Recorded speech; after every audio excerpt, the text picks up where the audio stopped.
Muito boa tarde, nós estamos começando mais um programa Alternativa Gospel e eu tenho aqui do meu lado hoje pastor Carlos Amaral da Assembleia de Deus Madureira, Rio de Janeiro. Homem de Deus, vai trazer um testemunho forte para a sua vida que vai impactar o seu coração. Boa tarde, pastor Carlos. Boa tarde, pastor Rodrigo. Seja bem-vindo aqui ao programa Alternativa Gospel. Obrigado. Pastor, o senhor estava contando para nós uma experiência de vida que é marcante. Queria que o senhor compartilhasse um pouco aqui com o nosso telespectador, um pouco da sua história da sua vida. Pastor Rodrigo, a minha vida no passado, antes de eu ter um encontro com Jesus, foi uma vida sofrida. Porque quando o ser humano não conhece a Jesus, não tem um encontro com Jesus, a vida dele é uma vida de sofrimento. O inimigo, o mal, escraviza essa pessoa. Eu sou nascido e criado no Rio de Janeiro, e nascido e criado numa comunidade conhecida no Rio de Janeiro como Complexo do Alemão. E quando eu completei 13 anos de idade, meu pai me chamou, eu e mais 5 irmãos que eu tenho, e nos colocou para fazer parte da vida do tráfico ali no Complexo do Alemão. Meu pai, ele fazia parte de uma facção criminosa que havia nos presídios do Rio de Janeiro, chamada de Falange Vermelha. E ele era amigo de um dos traficantes muito perigosos, conhecido que teve no Rio de Janeiro na década de 80 até 86, conhecido como José Carlos dos Reis Ensina, o Escadinha, que foi morto. E meu pai colocou, meus irmãos, me colocou também na vida do tráfico. E a nossa vida foi indo de mal a pior. Conheci a cocaína, conheci a maconha, conheci o tráfico de droga, todo tipo de arma que você pode imaginar. Até que um dia eu fui preso na guerra do tráfico no Rio de Janeiro, porque ali tem algumas facções, e fui condenado e levado para o complexo de Jericinó, para Bangu 1, pastor. Nisso aí, quando o senhor já estava com quantos anos? Quando isso aconteceu? Já estava já com 19 anos de idade. 19 anos, foi preso. Preso. Mas dos 5 aos 19... Dos 13 até os 19. Dos 13 aos 19. Fiz parte da vida do crime. E ali, normalmente, as pessoas sempre ouvem falar, importante a gente trazer o entendimento, mas normalmente como que vai sendo o envolvimento? Como que eles trazem? O senhor falou que foi seu pai, Isso. Mas o senhor começa fazendo o quê? Como que é o envolvimento? É tipo assim, a Bíblia diz que os filhos das trevas, eles são muito mais prudentes do que os filhos da luz. É verdade. Na verdade, se você perguntar hoje para o Romário o que ele quer que o filho dele seja, ele vai dizer que quer que o filho dele seja jogador de futebol. E se você perguntar para algum dos políticos, muitos ingressam seus filhos na política. E o meu pai, ele nos ingressou na vida do tráfico, na vida do furto, e nos levou para praticar alguns assaltos com ele, nos fez conhecer a droga. Só que eu não aguardava nunca fazer parte dessa vida, porque até então eu não sabia o que o meu pai fazia. Você ia com seu pai, mas sem entender muito bem o que é, sem conhecer? Não, ele morava com a gente na nossa casa, mas não ficava muito ali. Porque o meu pai, ele era procurado pela polícia. Às vezes ele demorava 6 meses para ir na minha casa, Deus. 4 meses fugido, uma hora no Morro do Borel, outra hora no Vidigal, outra hora no Pavãozinho, outra hora na Mangueira, você está entendendo? E outra hora no Complexo, outra hora na Rocinha. E às vezes fugido nos estados do Rio de Janeiro, então a gente não via o nosso pai. E a nossa mãe nos escondia que nosso pai fazia parte de facções criminosas, porque minha mãe nunca quis que nós viéssemos a se envolver com o que nós chegamos a se envolver no passado. Mas foi você e seus irmãos, todos se envolveram? Eu e mais 5 irmãos. Meu pai colocou eu e mais nossos 5 irmãos. Primeiro nos levou para fazer assalto, depois nos apresentou a droga, e aí a nossa mente foi se tornando uma mente criminosa. Uma mente criminosa. E depois passamos a andar com nossos próprios pés, porque o meu pai foi preso e foi levado para um presídio chamado Ilha Grande, que havia no Rio de Janeiro. Cumpriu pena, saiu de lá e continuou na vida do tráfico e foi morto pela polícia na favela, numa das favelas que tem no Rio de Janeiro, chamada Favela do Jacarezinho. Favela do Jacarezinho. Isso, meu pai foi morto lá numa troca de tiro e nós demos continuidade na vida do crime. Quantos anos o senhor tinha nessa época, seu pai? 18 anos, 17 para 18 anos. Por quê, pastor Rodrigo? Eu quero enfatizar muito bem que 1 ano no crime é muita coisa para sobreviver. É muita experiência. É verdade. É diferente da vida aqui fora, de uma vida de lealdade, uma vida de honestidade. Porque a vida do crime, na vida do crime, ela tem poucas saídas. Ou a pessoa morre na mão dos que eles chamam de amigo, ou então morre na mão dos inimigos, ou vai morrer na mão da polícia. Alguns têm oportunidade de cair num presídio para refletir, parar e refletir na sua vida e procurar consertar a sua vida. Então, até então, aquilo para mim era uma coisa legal, porque eu não tinha conhecimento da verdade. É por isso que Jesus, ele diz na sua palavra, conhecereis, pois, a verdade, e a verdade vos libertará. Até então para você estava bom, ganhava dinheiro, era a única experiência que você tinha conhecido na sua vida, tinha largado os estudos provavelmente. Com certeza, largado os estudos, e porque na vida do crime, pastor, as coisas vêm fácil, mas tudo que vem fácil te traz dor, te traz sofrimento, te traz perca, rouba a sua paz, rouba a sua liberdade. Então na vida do crime, eu tive muitas mulheres, andava de cordão de ouro, saía um carro hoje, amanhã a gente descia no chamado pista, vamos descer na pista para buscar.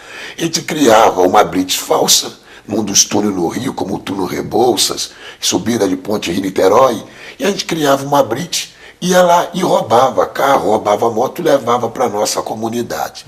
E ali a gente usufruía de uma coisa que não era nossa, mas para nós aquilo era o certo. Porque a Bíblia diz que o príncipe desse século, que no caso é Satanás, ele cegou o entendimento de muitas pessoas, que é a fim que não resplandeça sobre eles a luz do Evangelho de Cristo. Aí o senhor foi preso? Quanto tempo preso? Eu fui preso na Guerra do Tráfico, no Rio de Janeiro. Eu fui preso numa comunidade que tem no Rio de Janeiro, conhecida como Morro dos Macacos, aonde foi derrubado aquele helicóptero, agora há pouco tempo atrás. Inclusive aquele rapaz que foi acusado de derrubar aquele helicóptero, que todo mundo conheceu como FB, ele esteve preso comigo no Complexo de Bangu. Antes dele sair, eu já era cristão no Complexo de Bangu.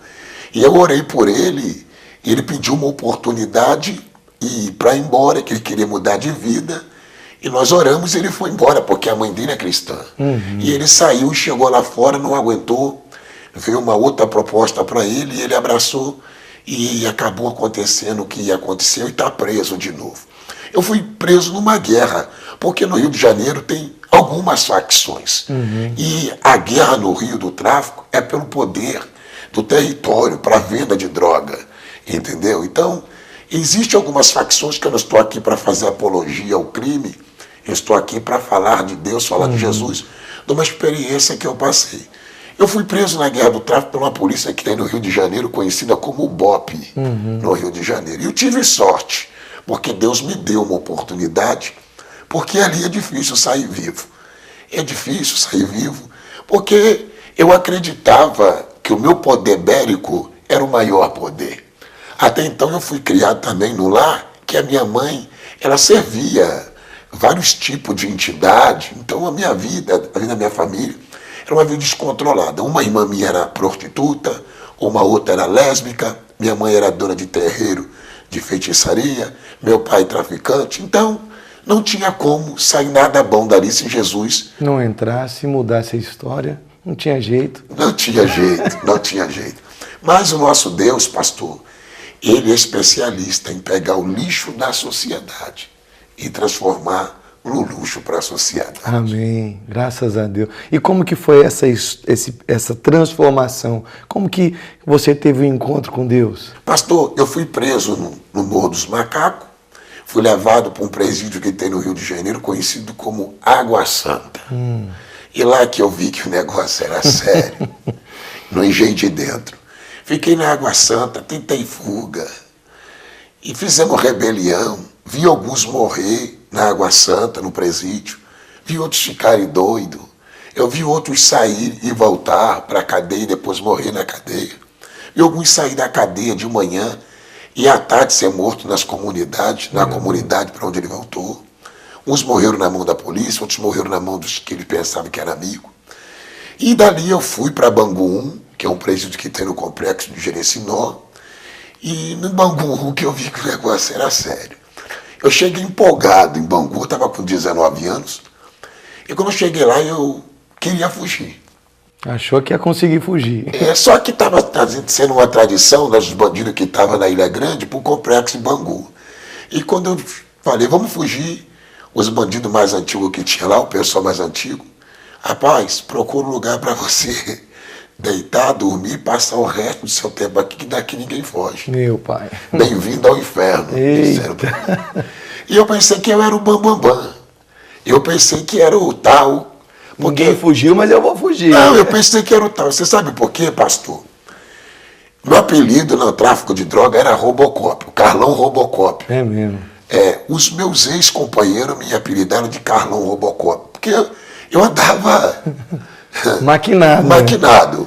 Uma hora eu estava com um fuzil 762, ou um AK, ou um M16, um 556, um 223, um AR-15, você está entendendo? Ou um 556, duas pistolas 9mm na cintura, um Magnum 357. E o cara acha que aquilo ali vai dando poder para ele, né? E eu tomei 13 tiros, pastor. Eu tomei 13 tiros, eu estava com um fuzil 762, portando um fuzil 762, um AK atravessado na bandoleira, um Magnum 357 no coldre e duas pistolas na cintura, e uma mochila cheia de pente, de fuzil e de granada.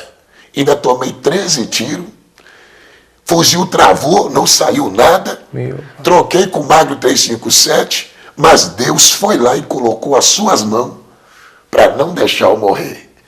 E eu posso fazer das palavras de Davi as minhas palavras.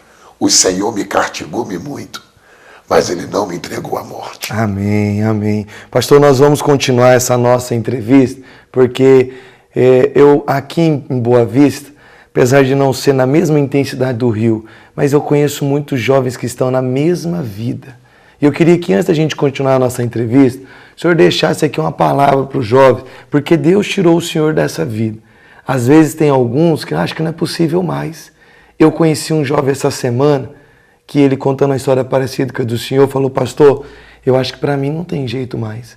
E eu disse, tem jeito. E agora está aqui o testemunho vivo de Deus. O senhor é o testemunho vivo. Deixa uma palavra para esses jovens, para nós. Pastor, eu quero deixar uma palavra para esses jovens que estão aí nessa vida. Hoje, pastor, eu quero enfatizar bem que no meu tempo o crack não entrava no Rio de Janeiro. A facção que eu fazia parte dela não liberava a entrada do crack no Rio de Janeiro. O crack é o último estágio da droga, da morte. Usou o crack uma ou duas vezes, vai ficar viciado nela. Então qualquer tipo de droga, quando se diz droga, já quer dizer coisas que destroem, coisa que rouba o caráter, rouba a personalidade, rouba do ser humano o prazer de viver. E as pessoas que estão nessa vida, que acham que talvez para elas não tem jeito, eu estou aqui para dizer para você que tem jeito. Basta você querer abandonar. Basta você querer lutar contra esse vício que está lutando para te destruir. Se você procurar Jesus, Ele vai te ajudar. Porque está escrito em São João capítulo 8 e versículo 36. Se pois o Filho de Deus vos libertar, verdadeiramente serei livre. Então, você que está aí, está na vida do crime, você que está aí, viciado nas drogas, na cocaína, na maconha, no crack, LSD, qualquer outro tipo de droga, abandona isso, porque isso quer te levar para o buraco, ou então tirar a sua vida ou te lançar dentro de uma cadeia. Jesus é o caminho, a verdade e a vida. Muito bem, querido, que testemunho forte, mas nós ainda temos muitas coisas para você ouvir e eu aguardo você no nosso próximo final de semana, ouvindo o término desse testemunho. Você vai ver que Deus já começou a fazer a obra, mas Deus vai mostrar para você que quando Ele começa, Ele termina e Ele levanta e Ele coloca a pessoa numa nova posição. Assim também vai acontecer na sua vida. Creia, assiste o nosso programa no próximo final de semana. Que Deus te abençoe.